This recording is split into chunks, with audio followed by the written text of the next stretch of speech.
All right, Win or Lose podcast, episode 3. Today we are not coming to you after a game, but I kind of just wanted to recap what I saw from the two games that I caught in Pullman and then kind of look forward to the two games they have this week because I think it could end up being an exciting week and maybe a turning point in the David Riley tenure. So let's go back to last Saturday against Portland. WSU's probably best performance of the season.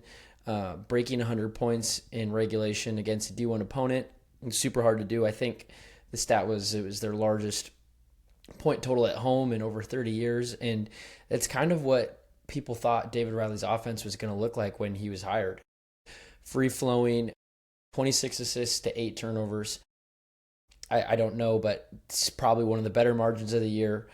And they just pass the ball well, and shooting the ball well helps, and they don't do that every game. But there was just kind of a force and an aggression they played with, especially Yalaho was fantastic. Really, I think when David called out the team after the defense in San Diego, I think Yalaho was probably one of the people he was focusing on the most, and Yalaho just kind of played with a force that I hadn't seen him play with, and is something that he's a junior, he has a year of eligibility left, someone you hope really could end up back on your roster next season if he can start playing with that kind of aggression. And a lot of these guys had never played before, so they didn't know kind of what it took to, play at this level. But really good performance. And I wanted to shout out Adria Rodriguez because he's gotten a lot of shit this year, and, rightfully so. He really, and I ran into a guy at V Hall while I was in Pullman, and he was asking me who I thought was the second best player on the team that day, and I said Audrey, and he kind of looked at me like I was crazy.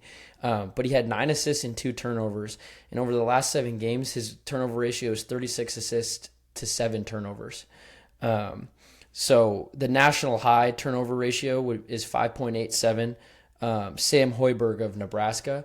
And so Audrey, with those numbers over the last 7 games, would be 5.14, which would put him 4th in the entire country in turnover ratio. And the next closest behind him is a full point lower, 4.15. So the point guard that David Riley's been looking for, he's starting to finally play like that. He's starting to finally play with some confidence.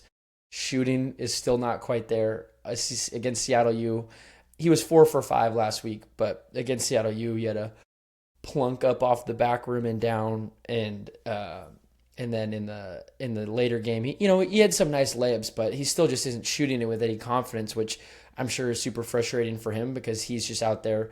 In pregame, Audrey has taken.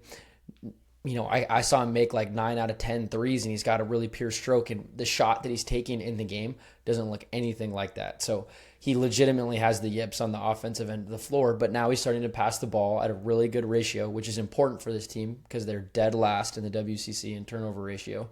So having a true point guard like that to make plays, you like him to score a little bit more, but he can really run the offense, and he's an elite defender. I think no one ever doubted that, but now that his passing is finally at the level that we thought it would be, I'm holding out a little bit of hope that maybe he'll make a couple shots down the stretch that will make him more viable. But it's been fun to see his growth as a player throughout the year. I think he kind of just started off on the wrong foot, and he never was really able to recover, but now we're starting to see that. But he wasn't the only one who was good passing the ball.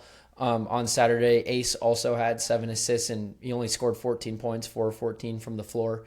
But it was really nice to see him make the right play, and I'm kind of surprised by the level of effort we're getting from him down the stretch. I kind of figured, you see with some guys last year, the effort kind of dissipated as the year went on because they had a ticket out the door.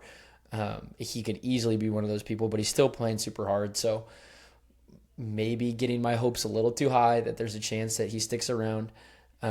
But it's at least nice that he's playing hard, and I think that reflects well on coach because the Audrey situation, the way he started the year, definitely reflects poorly on coach. So kind of 2 sides of the coin, but I think something that coach you can see throughout this year is, not just David Riley, but the rest of the staff, is these players are getting developed. And you can even look at some of the guys on the team last year, and Lawan Watts and Cedric Coward.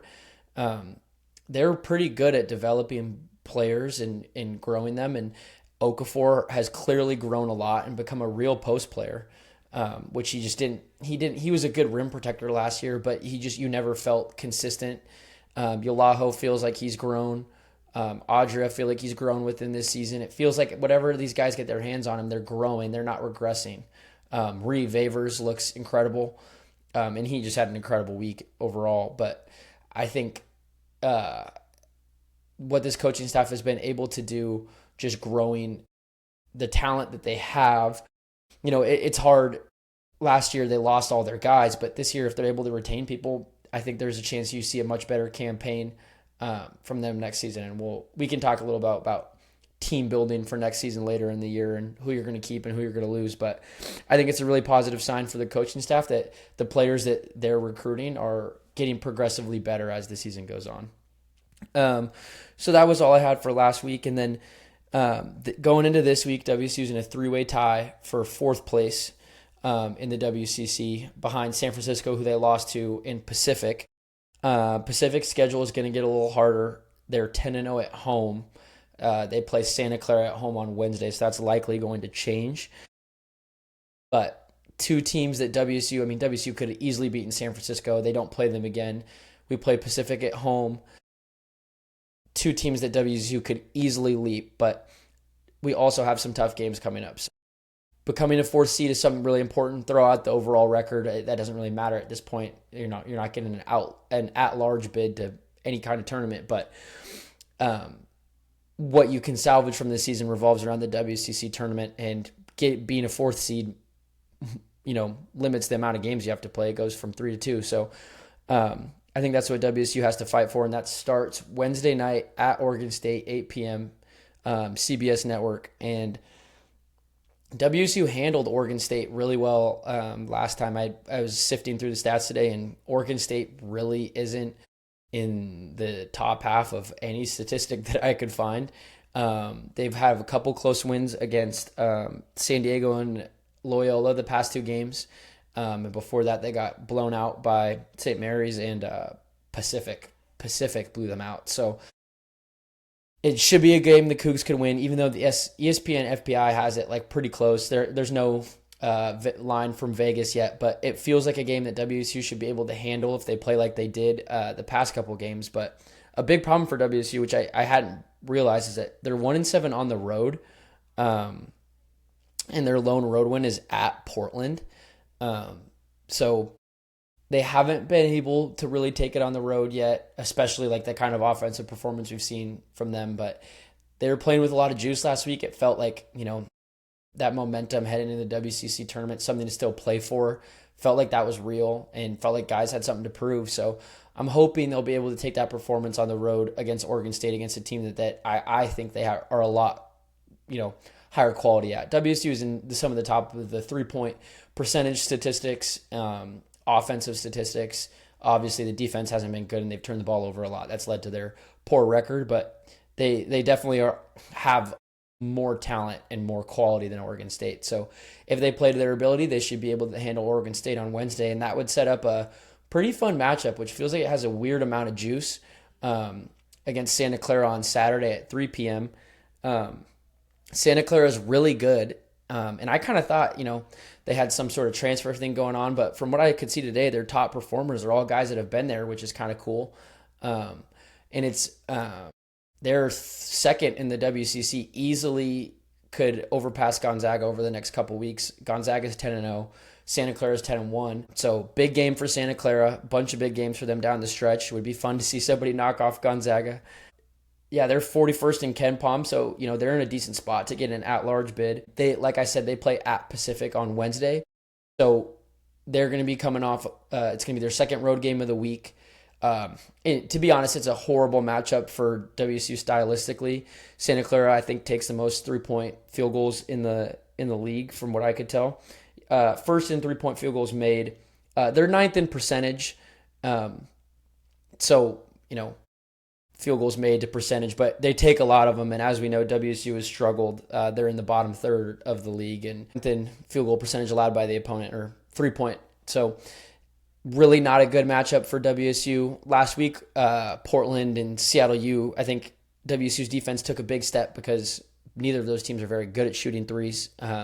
And that's not to discredit what Washington State did last week, but I just think a lot of that had to do with the quality of the team they were playing. And Seattle U's really fallen off since their hot start to the season. But, hopefully the guys can play with confidence, and, maybe they can prove me wrong this week against, Oregon State, maybe not, but Santa Clara, and run guys off the line. And I saw Tony Freeman and the new quarterback Caden Pinnock were posting about they're going to be signing autographs at Beasley on Saturday. So if WSU wins, and they've got 4 wins in a row, and they're looking at a 5th win in a row against a really quality opponent at home, I think you could end up seeing a pretty good attended game in Beasley on Saturday with, WCC play on the line. And I think that'd be exciting for this program that was riding a high 2 years ago. And even in the start of the David Riley era, the momentum, the 13-3 start, and they were really riding into the loss to Pacific right before Gonzaga, felt like there was going to be some sustainable success. And so any kind of energy in Beasley, and especially from the students, because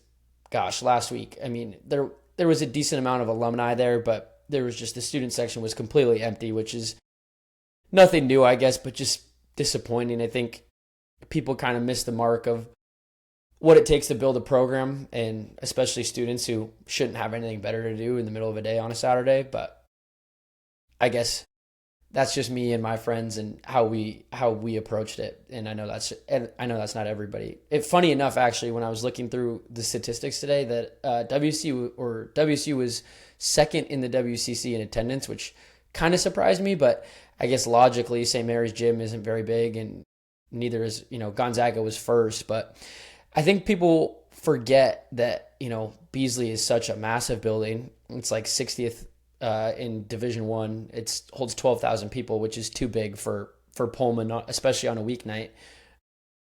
So sometimes it might not look full, but it doesn't take a lot for that place to get loud. And so it wasn't a bad atmosphere for either game.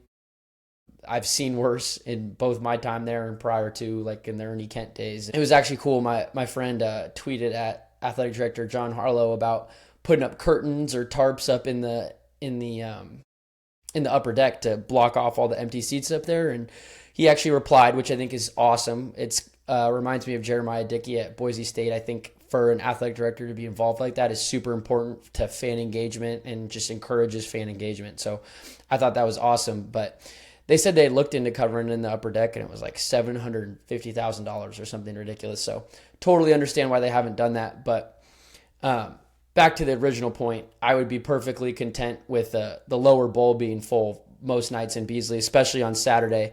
But this team could have real momentum. David Riley could have real momentum, and the momentum that we talked about last week about, David Riley heading into next season. How can he, a 5-game winning streak, and then obviously they play Gonzaga next Tuesday.